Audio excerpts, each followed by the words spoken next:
All right, so I guess I just want to begin by asking you how you came to the study of history, sort of how and why you decided to go to grad school and to make a career as an historian. All right. Well, that takes me way back. Always loved history, loved reading it. I grew up in a family where travel was always important, and I grew up in Edmonton, Alberta, way up north. So when you went on summer vacation, the only place you went was south, and you found your way at some point in the United States. And my mother was a big kind of history buff and loved reading American history. So I think that was my first exposure, and just through traveling really through the United States, fell in love with American history. Was always intrigued with differences between Canadian and American history. So as I would say a junior in college, thought that, I like to read, I like to write. I love digging through kind of old archival material, Right. It turns out, and committed to that. Not thinking I would go into this to be a college professor necessarily, but as I kind of went into the master's program at Queen's University thinking I'd become a teacher, thought that the college level sounded pretty enticing, pretty exciting. Okay. I was also going to ask about your experience as a graduate student, and I guess in particular, sort of your relationship with George Marsden, who, if I understand correctly, supervised your dissertation? He did, that's right. Well, there again, kind of goes hand in hand with the first question. I was writing a senior thesis at Simon Fraser University in Vancouver, British Columbia, a university and a program that wasn't necessarily known for doing religious history or having people there who studied it or even took it seriously, but I wanted to write a undergraduate thesis on American evangelicalism and D.L. Moody, and was pretty much kind of forced to do it on my own. I had a Professor Michael Fellman, in fact, a Civil War historian, who was very encouraging in terms of pursuing this interest, but had little to offer in terms of his own expertise. So, going through books in the library, I came across George Marsden's book, and that's where I figured out you can actually write the history of evangelicalism in a very balanced and sophisticated way. And so the two went together, I think, my interest in history and then more particularly religious history. And then working in the area that George Marsden worked. Now, I never dreamed I'd end up at Notre Dame. In fact, it was, you make one decision and take that step, and it's a leap of faith, and then you do another one, take another one.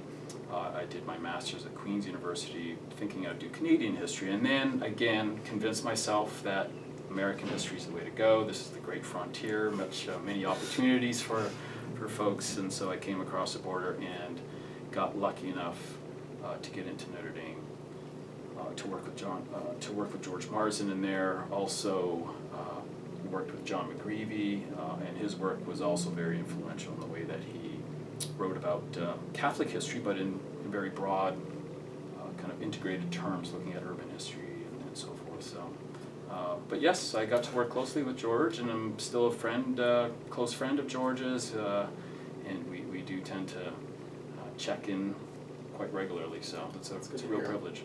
Yeah. And sort of speaking of the dissertation, my understanding is that your first book, From Bible Belt to Sunbelt, was developed out of your dissertation. Is that correct? Could you talk a little bit about the process of going from dissertation to book? Well, it's a long, painful process and experience. It was somewhat complicated in my case, and then unusual.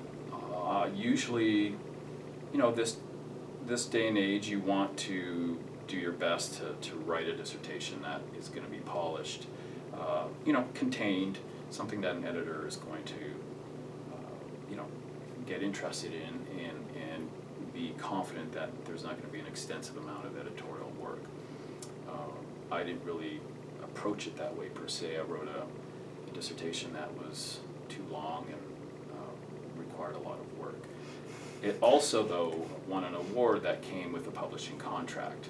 And so I lost control, really, at that point of my dissertation, where it would go next, which was a good problem to have, but it raised its own challenges. And Norton had the opportunity to pick up the dissertation to sign it, and I was fortunate there to gain the kind of the interest and attention of a young editor from California. And so again, there's a lot of luck involved here, unfortunately. He was very interested in the California angle.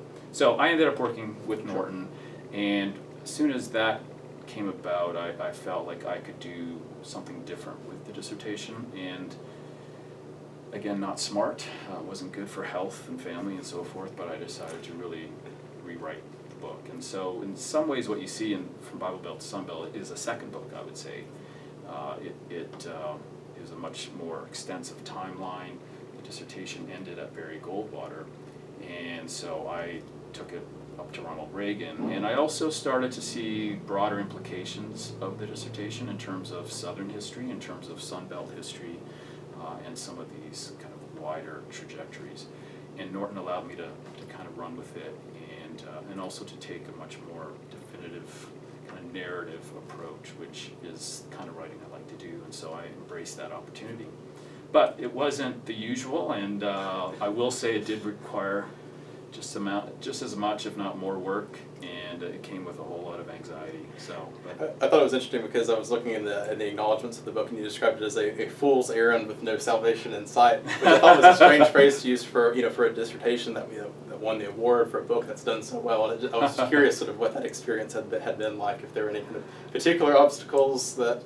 Well, the acknowledgments over the top, pages and pages, but it was again a labor of love, but something that really, when you're under the tenure clock and the pressures of starting a job, it's not easy to turn any dissertation into a book. And so I somehow managed, but I at points regretted that I had taken that on. But I'm very happy with, most importantly, how it turned out. When I handed it in, I did feel like this is what I want this book, and this is what I wanted the dissertation to be like, and that's the best. It's the best feeling. That's what you hope for. Yeah, certainly. Well, since From Bible Belt to Sunbelt, I know that you've co-edited several collections. I guess most recently, Faith in the New Millennium: The Future of Religion and American Politics, which was co-edited with Matthew Avery Sutton. Can you tell us a little bit about this project and how it came to be? Sure. I've had the privilege of co-editing a number of books, and again, it takes a lot of time and effort, and it's a lot of work. But you'll hear some scholars suggest that you might focus elsewhere because there is such an involved amount of work. But I learned with my first project, turning the Bible Belt to Sunbelt into a book. It was actually in the revision process that I got to know a lot of scholars in Sunbelt history, and that was because I was co-editing a volume and helping kind of lead a number of seminars and a conference, basically, that turned into the book. And it was only Sunbelt Rising. It was only through those encounters with people in political and urban history and Southern history that some of the light bulbs came on, and that shows in the book. So I like these kinds of projects, and at the time I was at the Danforth Center at WashU, and of course very interested in political history. That's where I started, at Purdue, in political history, and so just thought that there was just a lot of good work being done in religion and politics, and this volume was a way to kind of bring together some of the leading kind of cutting edge work. It was also a tribute to a young scholars class, young scholars in American religion. Most of the people in that volume have gone through that program at some point. Many of them came through in the same class that Matt Sutton and I were part of, and so this was also a bit of a reunion. So these edited volumes are also a lot of fun because you learn a lot and you get to know new people, and you also celebrate friendships and relationships that will last throughout your career. Yeah, and I guess you've talked some about the benefits of working collaboratively. Are there any kind of particular setbacks or drawbacks to working on something like a book-length project, of having worked so closely with others, with a co-editor? Any kind of difficulties that you're able to overcome, perhaps, on that? Right. I mean, I've been fortunate to work with great people, great scholars, and very generous with their time. I've never had a problem of kind of sharing the workload. So I've had nothing but positive experiences that way. I think historians tend to enjoy their isolation. That's why we're kind of in this. We're not necessarily sociologists or social scientists, where the collaborative is really essential. So I had, I was fortunate to be part of these projects. I have, some in the works, but I don't know how many more I will do, because the collaborative part actually does take a lot more work as well, as you find with organizing conferences and so forth. So I think, it's about striking that balance. Sure. Kind of shifting gears a little bit, I wanted to ask what advice you would give to graduate students who are currently thinking about research ideas in either religious or political history. What kind of questions, broadly speaking, do you think need to be asked? Things that interest you, perhaps, or sort of open-ended questions for the field? That's a big question. It is. Well, I'm always curious to hear what others think. I won't turn that question back on you, but I'm looking forward to hearing more from others this weekend. I've always been interested in region. So the first project, of course, on kind of developing work on the new South, the new West, and I think there's still plenty that can be done in that regard, bringing the South really into the foreground of kind of a national history of, real estate and urban development, for instance, places like Miami, looking at new centers of technology, and here I'm thinking especially in my own interest in post-World War II. Gary Frederickson, you've got people here who are working on that, but looking at science and technology, looking at the military, and of course those important centers of activity rooted across the South and the southern rim of the country. Bringing the Sunbelt, bringing the South, and of course religion politics, American religion politics more generally, into a kind of a transnational context is of course part of that as well. So there are a number of kind of questions or curiosities I have, let's put it that way. I'll have to think a little bit more about kind of the set list of questions. It was a great answer for a curveball question, certainly. I did also want to ask if there's maybe a single piece of advice that you give maybe to your graduate students or to graduate students in general, maybe something that you wish that you had known once you started graduate school or during the grad school process. Another good question. It's intense, of course, and I think the pressure is on more so than ever, more so than even when I kind of came into grad school. I was a little naive. I think I learned quite quickly that I had to be strategic, and in part, looking at political history, really becoming a political historian was my way of carving out kind of alternative or parallel paths, and it turns out that my first job was very clearly in political history. I didn't teach anything on religion or religious history until my 6th year at Purdue, and that was great. I love it because it also forces you into other areas of interest, and this is, I think, back to the previous question, so vital today for scholars at the junior or senior ranks is to embrace kind of the cross-fertilization that needs to take place to kind of reach beyond your comfort zone and look at questions that cut across subfields, and on a very practical, strategic level, it's also about carving out these different kind of paths for you, potential paths. At the same time, I wouldn't overthink it. I know there's a lot of pressure. I think this is still such a privilege to be in grad school, to have some support to do what you love to do. Yes, you want to be strategic in terms of what kind of scholarship you want to do. Yes, you want to be practical in how you can make that work with your own budget. And yes, I think it is important more so than ever to be thinking about, other plans that tie into your interests, and that your own training here will help facilitate. It may not be a traditional academic job, but it may be something that's going to allow you to build on those strengths. At the same time, take these few years and enjoy the process of discovery, of just pursuing the reading and the questions and the big ideas.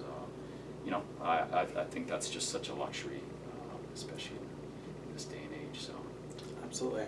I do have kind of one final question before I let you go, and that's sort of what's coming up next for you.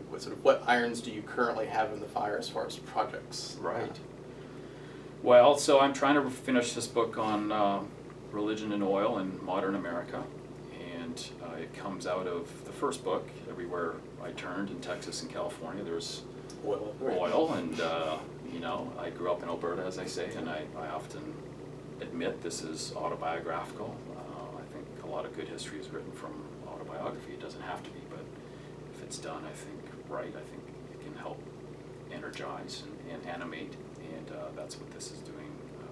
I grew up in an oil patch. I just kind of know intuitively that there are some interesting connections there. So this is where I'm at right now, and in doing that, really trying to find ways to weave religion into, you know, again, some of these emerging narratives that I've suggested, the relationship between religion and technology, or certain ways of thinking. You know, why is it that evangelicals are, you know, an accomplished constituency when it comes to engineering and being part of kind of an engineering kind of applied science? Religion and the environment. You know, can we find other ways to thread religion into writings about ecology, writings about the environment? Certainly, once again, the corporate, I think, has been something that we have dealt with quite a bit in 20th century U.S. history, and I don't think it's at the saturation point yet, but there are other ways I think we can think about religion and money in relation to particular economic sectors or particular kind of spaces of economic production. And that can be local, it can be at the micro level, but also global. So those are some of the trajectories, some of the lines I'm following, and once this is done, we'll see where I go next. Maybe I'll do I don't know, biography of some obscure Albertan or something, I don't know. One step at a time, right? One step at a time, yeah. Well, Dr. Dochuk, thank you very much for your time. Thank you.